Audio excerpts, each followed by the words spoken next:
Thank you, Mr. President. Last Friday, I went back to the city of Chicago I'm honored to represent. And over the weekend, had two experiences I want to share with you.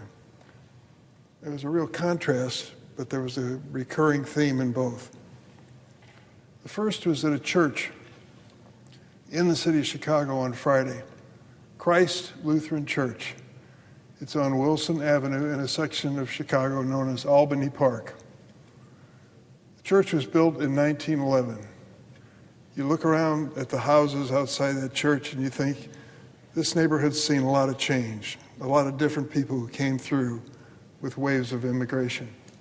Today it's predominantly Hispanic, but I would imagine that the march of history would take you through many other groups that lived in the Albany Park neighborhood. The pastor there is named Tom Terrell. I was meeting him for the first time. We had a press conference inside his little church, and he told us a story of what had happened at his church, Christ Lutheran Church in Albany Park in Chicago, on the previous Sunday. There aren't as many people in his church as there were just a few months ago because a lot of them are too afraid. They're Hispanic families, and they're afraid if they go to that church, they might be detained or arrested or something else terrible might happen. But some brave souls made it to the Christ Lutheran Church on that Sunday, and Pastor Terrell told us the story.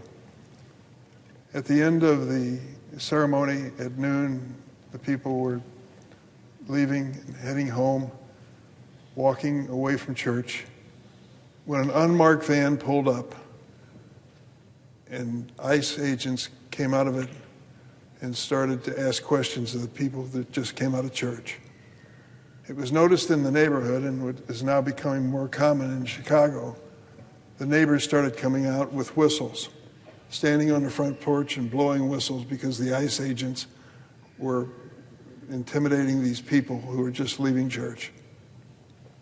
Eventually, enough people started blowing whistles that the ICE agents decided to tear gas the people coming out of church. They threw the tear gas canisters, got in their van, and left. Going to church on Sunday in Albany Park in the city of Chicago was an opportunity for an ICE raid. That's what's happening in the city of Chicago, and it's not confined to that neighborhood. It's happening there and in the surrounding suburbs. Are the people afraid? You bet they are. They're afraid of what's going to happen to them and their families. The stories come pouring in, one after the other. Remember how we got started in this conversation? Remember when the president said at his rallies over and over again, we're going after rapists, terrorists, murderers, those who are criminally insane, and those who are predators of children. They came into this country illegally and they're not going to stay. Well, Christ Lutheran Church was not the place to visit if you're looking for those categories. Those people there were not guilty of any crimes other than going to church, if that's a crime in the eyes of some. It certainly isn't in my eyes. That's the reality.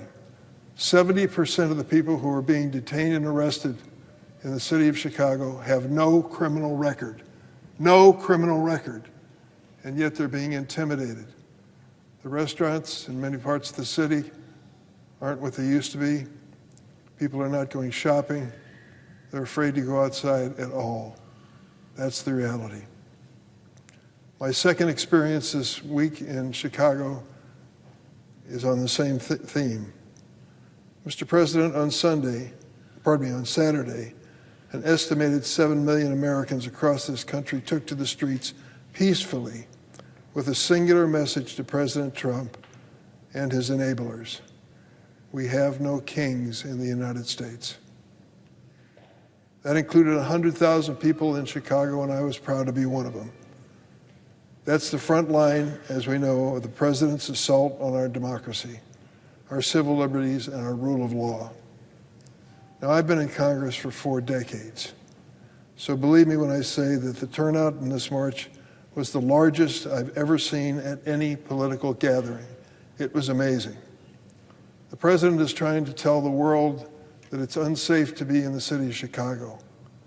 Well, the weekend before this, we had our 53,000 runners in the Chicago Marathon with tens of thousands of supporters and family cheering them on.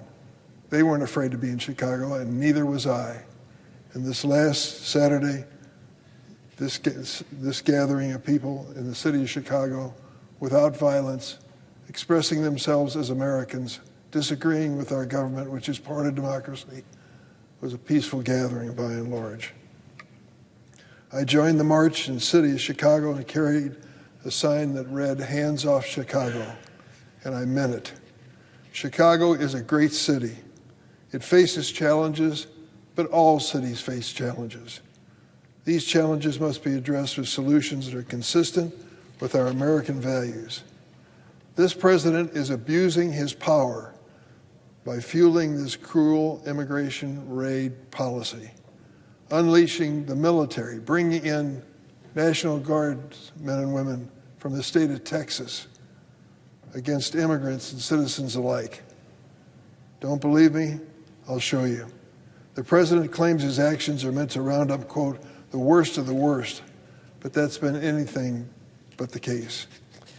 A few weeks ago, Chicago and the nation watched in horror as women and children, immigrants and U.S. citizens alike, were dragged from their homes in South Shore of Chicago, detained with the use of zip ties. Imagine your child rousted out of bed in the middle of the night when the front door of your apartment is crashed down, and that child is taken downstairs, separated from his mother and father with a zip tie, holding his hands together.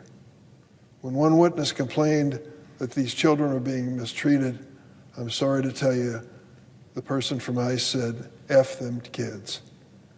And just last week, ProPublica reported that in the first 9 months of the Trump administration, ICE held over 170 American citizens across the country, kicking, dragging, beating, and detaining some of them for days. Let me repeat, they were American citizens. Take Maria Greeley, a Chicagoan and U.S. citizen detained by federal agents earlier this month in Chicago. She showed them her passport, but they zip-tied her and held her for hours because she, quote, didn't look like someone named Greeley. Let me give you another example.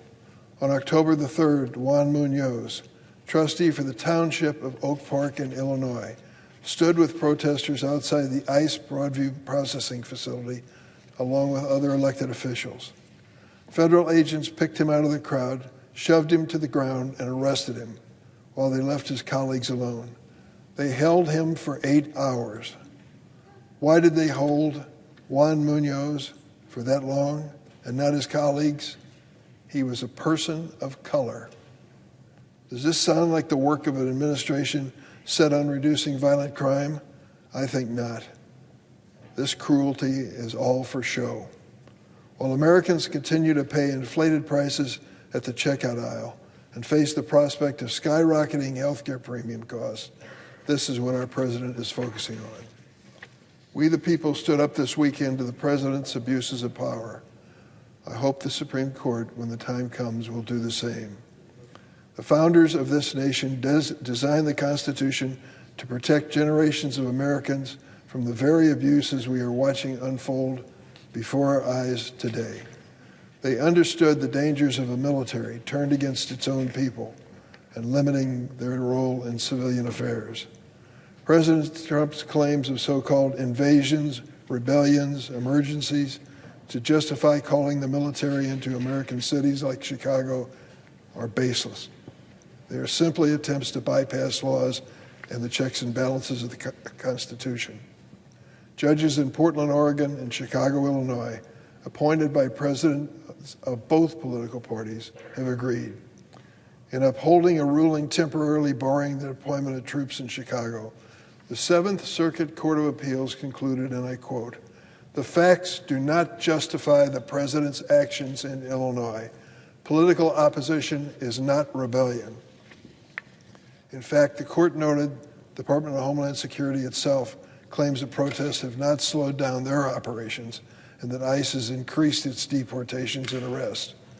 Political opposition, peaceful protests, even nonviolent civil disobedience are not rebellion. They are the bedrocks of our democracy.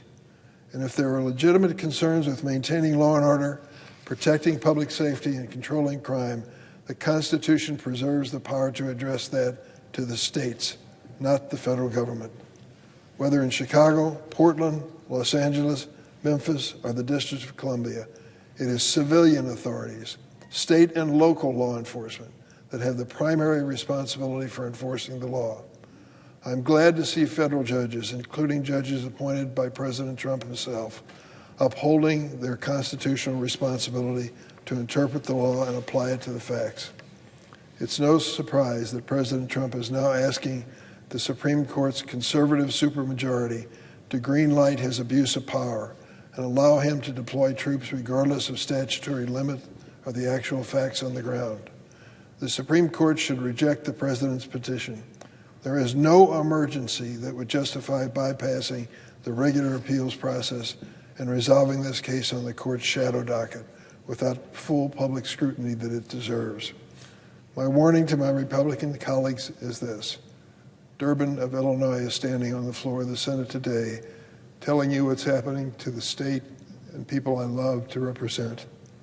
If the president is allowed to send the military against his own citizens in Chicago without regard to the laws enacted by Congress, what guardrails are left to preventing him from doing it to you in your home state, to the people that you are proud to represent here in the Senate? We cannot sit idly by while a person who wants to be king takes us down the path to authoritarianism. Madam President, I yield the floor.